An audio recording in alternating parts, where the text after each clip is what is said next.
बिस्मिल्लाहिर्रहमानिर्रहीम। अस्सलाम वालेकुम डियर स्टूडेंट्स। आज हम चैप्टर नंबर 18 का बहुत ही इम्पॉर्टेंट टॉपिक स्टडी करेंगे और वो टॉपिक है operational amplifier as inverting amplifier and operational amplifier as non inverting amplifier. तो चलिए डियर स्टूडेंट्स स्टार्ट करते हैं। डियर स्टूडेंट्स, हमने प्रीवियस 2 लेक्चर्स में ऑपरेशनल एम्पलीफायर के इंटरनल और एक्सटर्नल बहुत सारे पैरामीटर्स को बड़ी डिटेल में डिस्कस किया था। आज हम उन्हीं कॉन्सेप्ट्स को दिमाग में रखते हुए ये स्टडी करेंगे कि ऑपरेशनल एम्पलीफायर के 2 इनपुट टर्मिनल्स को अगर हम 1 by 1 for input purpose use करें तो close loop gain of operational amplifier क्या होगा। डियर स्टूडेंट, ऑपरेशनल एम्पलीफायर के जो 2 पैरामीटर्स आज हम स्टडी करेंगे वो हैं operational amplifier as inverting amplifier and operational amplifier as non inverting amplifier. इन 2 पैरामीटर्स में से जो फर्स्ट पैरामीटर है उसका लिंक है नेगेटिव इनपुट टर्मिनल के साथ। डियर स्टूडेंट, आप जानते हैं कि ऑपरेशनल एम्पलीफायर को जब हम टिपिकली 5 कीज के साथ इंडिकेट करते हैं तो उसकी अरेंजमेंट्स कुछ इस तरह होंगी। ये कहलाता है open loop configuration of operational amplifier. इसमें आपको 2 इनपुट टर्मिनल नजर आ रहे हैं, एक है नेगेटिव और एक है पॉजिटिव। नेगेटिव कहलाता है इन्वर्टिंग इनपुट टर्मिनल और पॉजिटिव कहलाता है नॉन इन्वर्टिंग इनपुट टर्मिनल। और आपको आउटपुट टर्मिनल भी नजर आया। डियर स्टूडेंट, आपने देखा कि 2 पावर सप्लाई टर्मिनल्स हैं, एक है V+CC और दूसरा है V-CC। डियर स्टूडेंट, मैंने प्रीवियस लेक्चर्स में भी आपको ये बताया था कि ऑपरेशनल एम्पलीफायर की आउटपुट बेसिकली इन 2 पावर सप्लाई टर्मिनल्स पर डिपेंड करती है।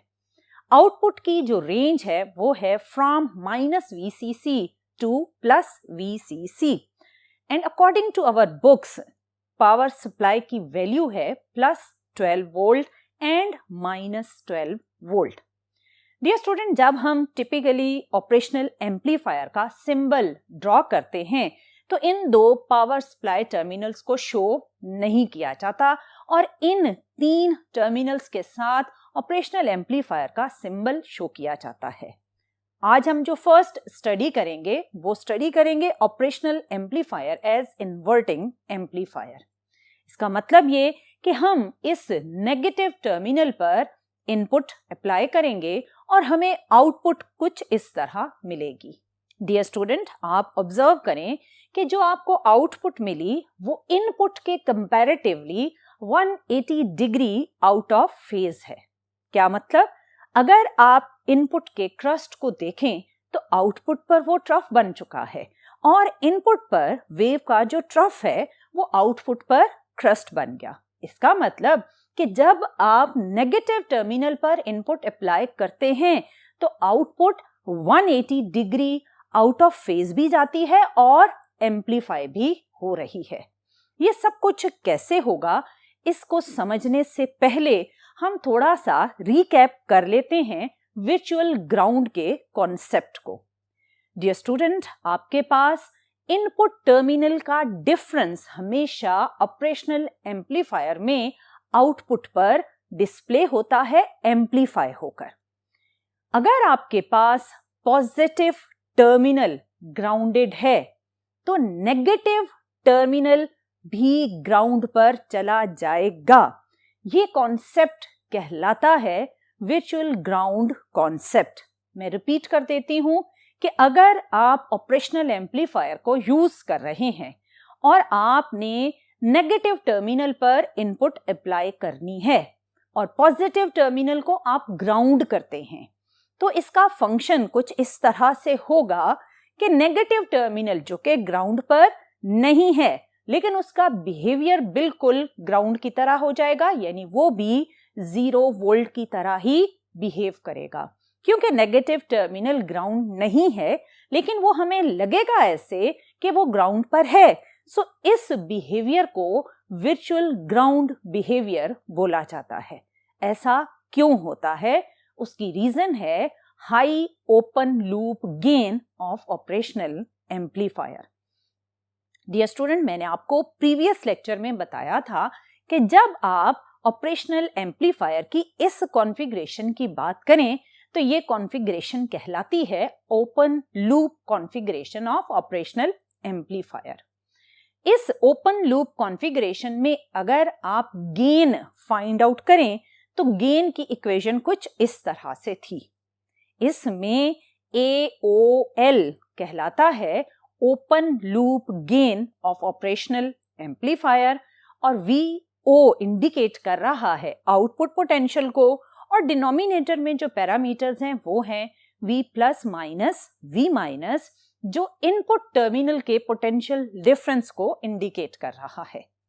इस इक्वेशन से डियर स्टूडेंट आपको ये पता चल रहा है कि ओपन लूप गेन अगर बहुत ज्यादा हाई है, जिसकी टिपिकली वैल्यू होती है 10 टू पावर 5, अगर AOL बहुत ज्यादा हाई है तो डिनोमिनेटर में मौजूद फैक्टर ऑब्वियसली फिर बहुत ही कम होगा। और ये कितना कम होगा इसको हम अज्यूम कर लेते हैं कि ये फैक्टर जो डिनोमिनेटर में मौजूद है ये अप्रॉक्सीमेटली 0 के इक्वल होगा।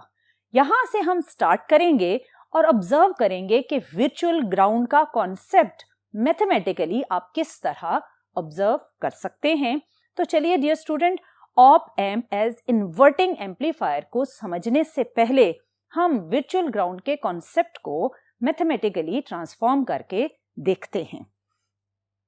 Dear student, open loop gain formula मैंने अभी आपको बताया कि वो है AOL is equal to V out over V plus minus V minus. इसमें AOL कहलाता है ओपन लूप गेन और इसकी वैल्यू बहुत बहुत हाई होती है, अप्रॉक्सीमेटली 10 टू पावर 5। क्योंकि इसकी वैल्यू बहुत ज्यादा हाई है तो ऑब्वियसली डिनोमिनेटर का फैक्टर बहुत छोटा होगा और उसको हम अप्रॉक्सीमेटली आइडियल ऑपरेशनल एम्पलीफायर के केस में अज्यूम करते हैं कि V plus minus V minus approximately 0 के इक्वल है, ताकि अगर ये अप्रॉक्सीमेटली 0 के इक्वल होगा तो ये इन्फिनिट ओपन लूप गेन आपको मिलेगा। ये हम कंसिडर करते हैं आइडियल ऑपरेशनल एम्पलीफायर के केस में।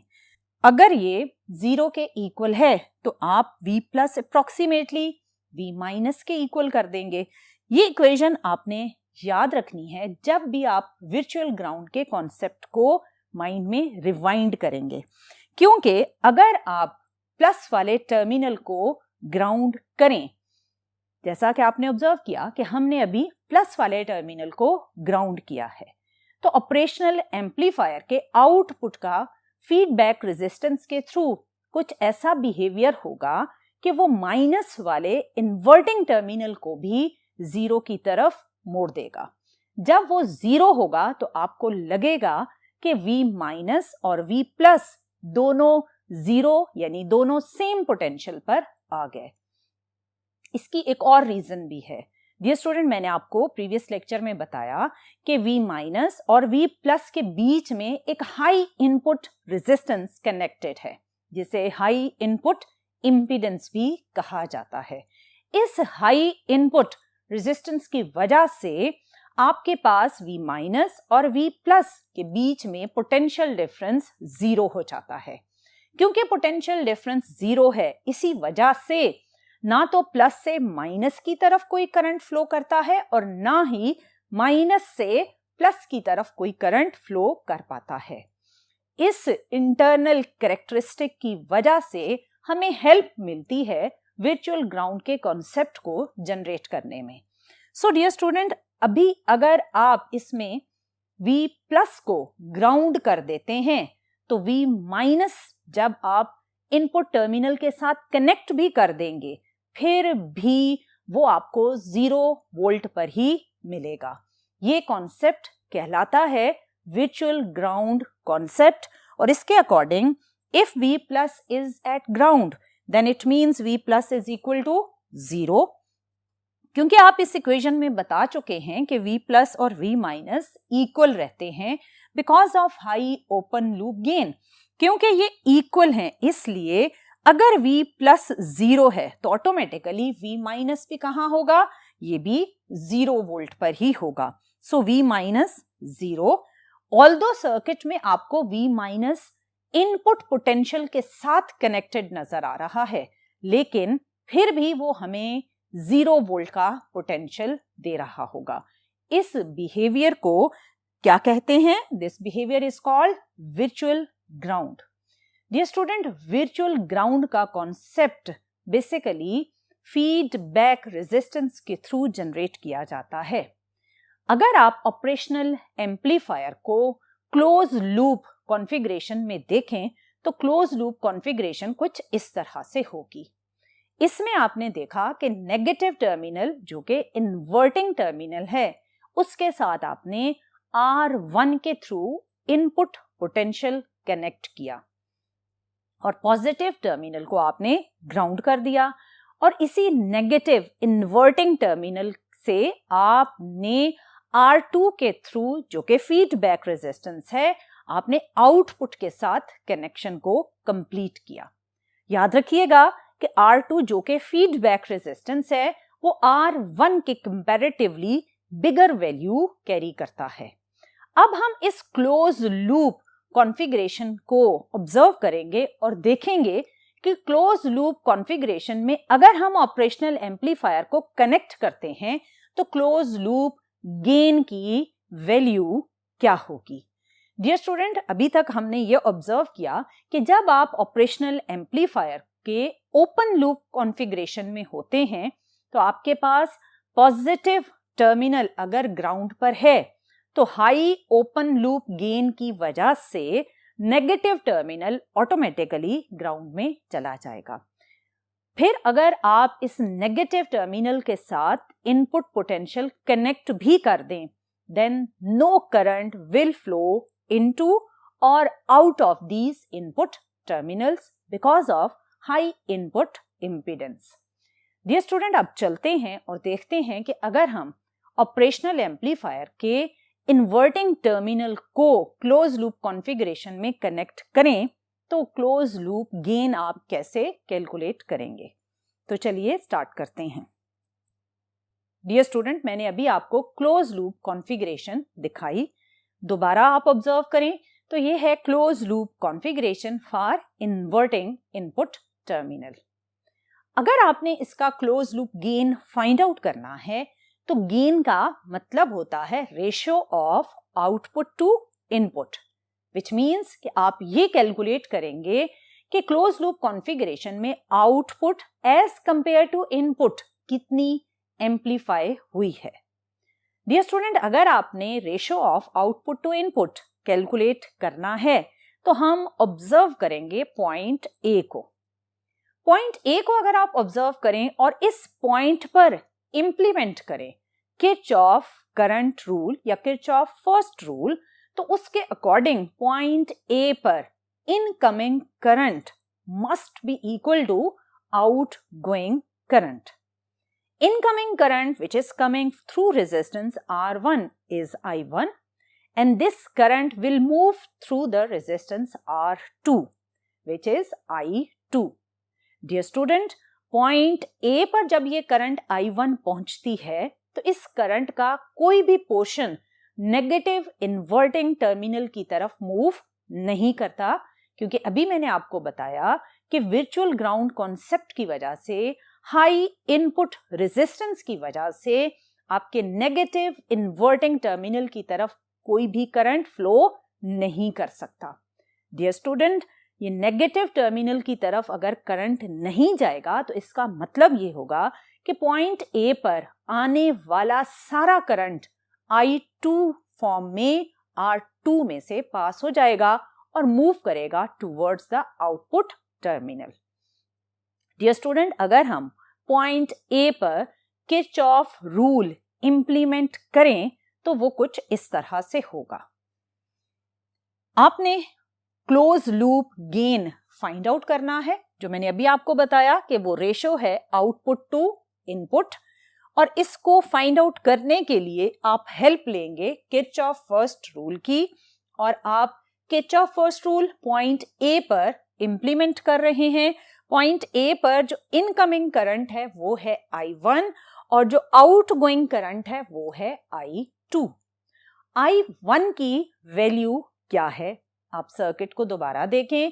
अगर आप R1 को ऑब्जर्व करें तो R1 की एक साइड पर पोटेंशियल है V और दूसरी साइड पर पोटेंशियल है V-, जिसकी वैल्यू वर्चुअल ग्राउंड की वजह से 0 के इक्वल है। सो ये potential difference current I1 through R1 generate करेगा और I1 की वैल्यू होगी V-, V- divided by R1। ये आपने ओहम्स लॉ की हेल्प से करंट की वैल्यू लिखी। सिमिलरली जब आप I2 थ्रू R2 कैलकुलेट करेंगे तो R2 के सराउंडिंग में जो पोटेंशियल्स हैं वो है V- एंड Vout। सो जब आप I2 की वैल्यू लिखेंगे तो वो कुछ इस तरह से होगी। I2 is equal to V- Vout divided by R2। क्योंकि मैंने अभी आपको बताया कि ये I1 और I2 दोनों इक्वल करंट्स हैं, सो इन दोनों करंट की वैल्यूज को अब आप यूज करेंगे और फाइंड करेंगे क्लोज लूप गेन इक्वेशन। तो चलिए स्टार्ट करते हैं। I1 की वैल्यू अभी आपने देखी V-, V- divided by R1 और I2 की वैल्यू है V- Vout divided by R2। इस सारी इक्वेशन में आपने V- की वैल्यू ऑब्जर्व की अभी कि V- V+ के इक्वल है और ये 0 वैल्यू कैरी करता है। एक्चुअली आपने पॉजिटिव टर्मिनल को ग्राउंड किया था, लेकिन नेगेटिव टर्मिनल वर्चुअल ग्राउंड के कॉन्सेप्ट की वजह से 0 वोल्ट पर आ जाएगा। सो जब आप इस 0 वैल्यू को इन दो V- की लोकेशंस पर पुट करेंगे तो आपका ये फैक्टर बन जाएगा V-, डिवाइडेड बाय R1 और ये बन जाएगा -Vout डिवाइडेड बाय R2। अब आपने Vout ओवर V-in की रेशो फाइंड करनी है। आपको Vout और V-in दोनों फैक्टर्स नजर आ रहे हैं, सो आपने V-in को राइट हैंड साइड पर डिनोमिनेटर में क्रॉस मल्टीप्लिकेशन के थ्रू शिफ्ट किया तो ये बनेगा -Vout डिवाइडेड बाय V-in और R2 आपके पास लेफ्ट हैंड साइड पर शिफ्ट हो गया। ये नेगेटिव साइन आप लेफ्ट हैंड साइड पर शिफ्ट करेंगे तो आपके पास Vout ओवर V-in की इक्वेशन बनेगी -R2 divided by R1। Dear student, Vout divided by V-in क्या चीज है? ये है क्लोज लूप गेन। और इस इक्वेशन को देखकर जो कि है -R2 डिवाइडेड बाय R1, हमें ये पता चल रहा है कि ऑपरेशनल एम्पलीफायर को जब हम क्लोज लूप कॉन्फ़िगरेशन में कनेक्ट करते हैं by using negative input terminal तो आपके पास gain of close loop simply R1 और R2 की वैल्यूज पर डिपेंडेंट है। इसके अलावा वो इंटरनली कनेक्टेड किसी भी फैक्टर पर डिपेंडेंट नहीं है। सो सिंपली R1 और R2 को आप अपनी रिक्वायरमेंट्स के अकॉर्डिंग एडजस्ट करके रिक्वायर्ड गेन अचीव कर सकते हैं बाय यूजिंग ऑपरेशनल एम्पलीफायर। और इस इक्वेशन में मौजूद नेगेटिव साइन आपको ये बता रहा है कि जब आप ऑपरेशनल एम्पलीफायर से आउटपुट लेंगे तो वो output as compare to input 180 degree out of phase होगी। अब इस सारे फिनोमेना को अगर आप प्रैक्टिकली ऑब्जर्व करना चाहें तो हम R1 और R2 की ये वाली वैल्यूज अज्यूम करते हैं। R1 हमने लिया 10 किलो ओहम्स और R2 लिया 100 किलो ओहम्स। जब आप ये वैल्यूज कनेक्ट करेंगे तो गेन की वैल्यू कुछ इस तरह से आएगी। गेन का फार्मूला है -R2 डिवाइडेड बाय R1। सो जब आप R2 R1 की वैल्यूज पुट करेंगे तो गेन आ जाएगा -10, जिसका मतलब है कि आपके पास output as compare to input 10 times magnify हुई है। इसका मतलब कि अगर आप इनपुट 1 वोल्ट कनेक्ट करते हैं तो आउटपुट आपको 10 वोल्ट मिलेगी। सो सिंपली R1 और R2 की वैल्यूज की हेल्प से ही आप ये पता लगा सकते हैं कि ऑपरेशनल एम्पलीफायर आपको कितना क्लोज लूप गेन देगा। डियर स्टूडेंट, ये तो था कि आप ऑपरेशनल एम्पलीफायर के नेगेटिव या इन्वर्टिंग टर्मिनल पर इनपुट कनेक्ट करें और पॉजिटिव टर्मिनल को ग्राउंड करें तो किस तरह फीडबैक रेजिस्टेंस के थ्रू आप क्लोज लूप गेन जनरेट कर सकते हैं। तो चलिए डियर स्टूडेंट, अब देखते हैं कि जब आप नॉन इन्वर्टिंग टर्मिनल पर इनपुट कनेक्ट करेंगे तो ऑपरेशनल एम्पलीफायर का क्लोज लूप गेन क्या होगा। Dear student, operational amplifier as non inverting amplifier के लिए पहले हम सर्किट अरेंजमेंट को डिस्कस कर लेते हैं। यह है आपका टिपिकली ड्रॉन ऑपरेशनल एम्पलीफायर। आप इसमें पॉजिटिव टर्मिनल के साथ इनपुट कनेक्ट करेंगे कुछ इस तरह। नेगेटिव टर्मिनल के साथ अभी आपने इनपुट कनेक्ट नहीं करनी, so with the help of resistance R1 आप नेगेटिव टर्मिनल को सिंपली ग्राउंड करेंगे और पूरे सर्किट को कुछ इस तरह कंप्लीट कर लेंगे। डियर स्टूडेंट, इस सिचुएशन में अब आपने फाइंड करना है कि अगर आप पॉजिटिव टर्मिनल को इनपुट देंगे तो आपके पास क्लोज लूप गेन क्या होगा। क्लोज लूप गेन फाइंड करने से पहले मैं आपको बताती चलूं कि जब आप इस पॉजिटिव या नॉन इन्वर्टिंग टर्मिनल पर इनपुट कनेक्ट करते हैं तो आपके पास आउटपुट कुछ इस तरह से आएगी।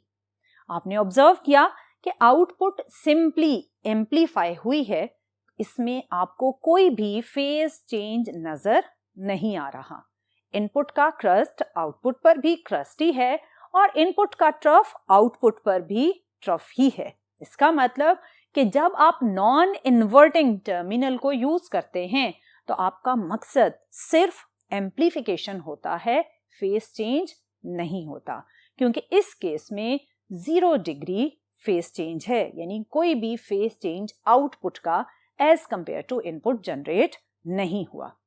सो डियर स्टूडेंट, ये तो सिंपली था कि पॉजिटिव टर्मिनल से आपको आउटपुट मिलती किस तरह से है और ये आउटपुट कितनी एम्पलीफाई होगी ये कहलाएगा क्लोज लूप गेन। और क्लोज लूप गेन किस तरह आप ऑपरेशनल एम्पलीफायर का कैलकुलेट करेंगे, उसके लिए आप ये क्लोज लूप कॉन्फ़िगरेशन ही ऑब्जर्व करेंगे। डियर स्टूडेंट, इसमें अगर हम करंट के डायरेक्शंस ड्रॉ करें तो वो कुछ इस तरह से ड्रॉ होंगे। इसके ऑपोजिट यानी इस तरह भी ड्रॉ किए जा सकते हैं, लेकिन मैं आपको इस डायरेक्शन ऑफ करंट के अकॉर्डिंग क्लोज लूप कॉन्फ़िगरेशन समझाऊंगी। डियर स्टूडेंट, इसमें आपके पास R2 में से पास होने वाली करंट I2 और R1 में से पास होने वाली current I1 from output to ground flow कर रही हैं। आप इसके ऑपोजिट भी कर सकते हैं, आंसर में कोई भी फर्क नहीं आएगा, क्योंकि मैंने सिचुएशन कुछ इस तरह से ली कि आउटपुट इस वक्त एक हायर पोटेंशियल पर है और ग्राउंड ऑब्वियसली एक लो पोटेंशियल है, सो करंट का फ्लो मैंने हायर पोटेंशियल से लोअर पोटेंशियल की तरफ रखा है। अगेन पॉइंट ए को आप ऑब्जर्व करेंगे और इंप्लीमेंट करेंगे Kirchhoff current rule. So dear student, इस कॉन्फ़िगरेशन के अकॉर्डिंग जब हम पॉइंट ए पर किरचॉफ करंट रूल इंप्लीमेंट करेंगे तो वो कुछ इस तरह से होगा। आपने फाइंड आउट करना है close loop gain. Close loop gain find करने से पहले आपको इस सर्किट पर वर्चुअल ग्राउंड वाले ही कॉन्सेप्ट को थोड़ा सा रिवाइंड करना पड़ेगा। मैंने आपको स्टार्ट में बताया कि अगर आप V प्लस को 0 यानी ग्राउंड करते हैं तो V माइनस को ऑटोमेटिकली ग्राउंड में आना पड़ता है, लेकिन अभी सिचुएशन डिफरेंट है। अभी आपने प्लस टर्मिनल के साथ V इन यानी इनपुट पोटेंशियल कनेक्ट किया और हाई ओपन लूप गेन की वजह से या हाई इनपुट इंपीडेंस की वजह से जो V माइनस वाला टर्मिनल है वो भी V इन के इक्वल आ जाएगा, क्योंकि इन दोनों टर्मिनल्स माइनस और प्लस के बीच में हमेशा पोटेंशियल डिफरेंस अप्रोक्सीमेटली 0 के इक्वल होना चाहिए, क्योंकि अगर ये 0 के इक्वल होगा तब ही ओपन लूप गेन की वैल्यू हाई वैल्यू बन सकेगी। सो हाई ओपन लूप गेन या हाई इनपुट इम्पीडेंस या हाई इनपुट रेजिस्टेंस, इन तीनों रीजंस की वजह से V माइनस और V प्लस सेम पोटेंशियल पर होंगे, और अगर V प्लस V इन के इक्वल है तो V माइनस भी V इन के ही इक्वल होगा। सो डियर स्टूडेंट, इस कॉन्सेप्ट के अकॉर्डिंग आपके पास V प्लस V इन के इक्वल है, और ओपन लूप गेन बहुत ज्यादा हाई तब भी होगा जब आपके पास ये दोनों टर्मिनल्स सेम पोटेंशियल पर होंगे, और इस सिचुएशन में ये दोनों V इन के इक्वल होंगे। और प्रीवियस केस में ये दोनों 0 वोल्ट के इक्वल थे, क्योंकि हमने पॉजिटिव टर्मिनल को ग्राउंड किया था। नेगेटिव टर्मिनल का बिहेवियर पॉजिटिव टर्मिनल पर डिपेंडेंट है।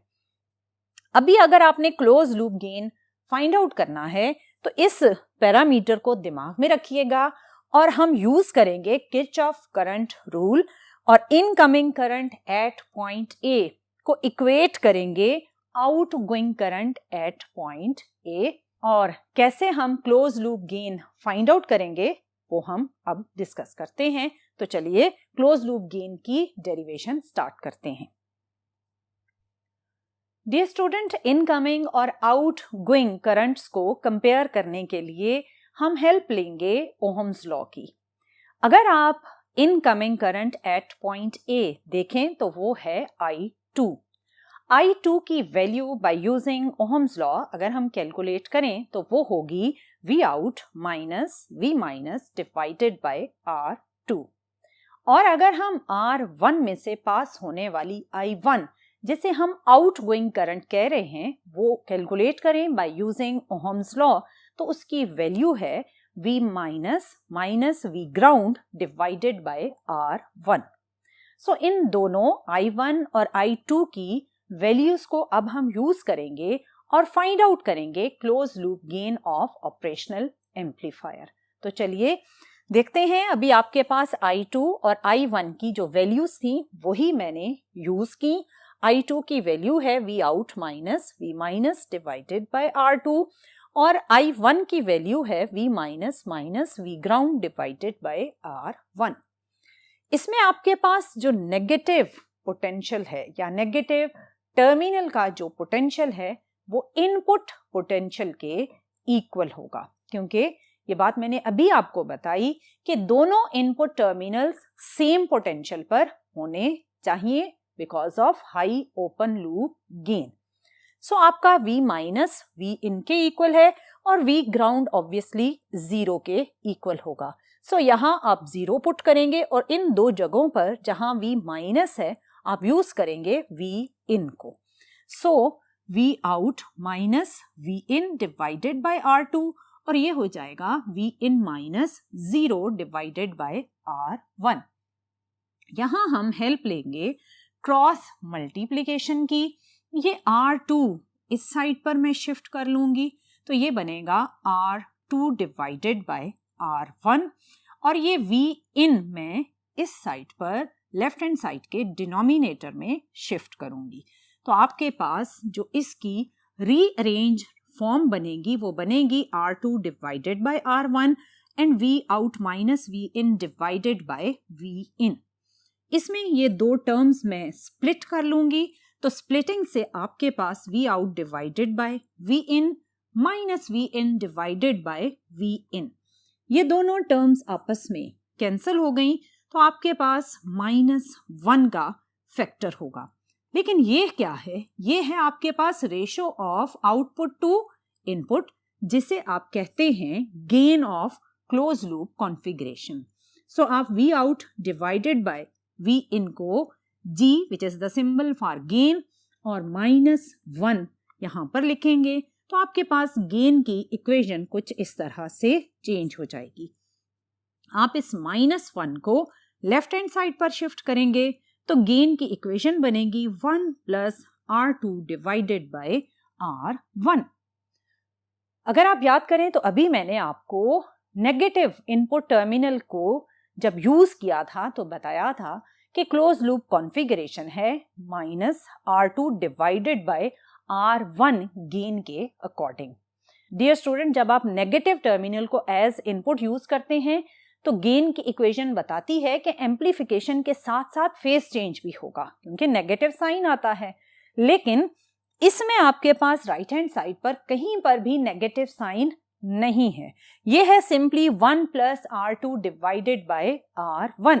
ये सारे पॉजिटिव पैरामीटर्स ये बता रहे हैं कि आपके पास जब पॉजिटिव टर्मिनल इनपुट पर यूज होगा तो आउटपुट पर कोई भी फेज चेंज नहीं आएगा, जस्ट एम्प्लीफिकेशन प्रोड्यूस होगी और वो एम्प्लीफिकेशन बिल्कुल पहले की तरह सिंपली डिपेंड कर रही है on the values of R1 and R2।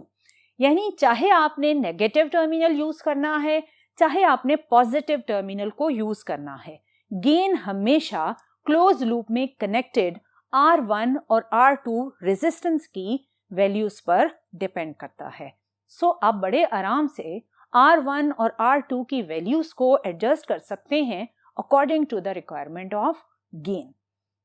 So dear student, negative terminal आपको जब गेन देगा तो एम्प्लीफिकेशन के साथ साथ 180 डिग्री फेज चेंज देगा और पॉजिटिव टर्मिनल जब आप इनपुट के लिए यूज करेंगे तो आपको सिंपली एम्प्लीफिकेशन मिलेगी, कोई भी फेज चेंज नहीं मिलेगा। सो डियर स्टूडेंट, ये था कि आप किस तरह ऑपरेशनल एम्पलीफायर को as inverting operational amplifier and as non inverting operational amplifier के तौर पर यूज करेंगे। इंशाल्लाह आने वाले लेक्चर में हम मजीद 2 और uses of operational amplifier discuss करेंगे, बट टिल देन अल्लाह हाफिज।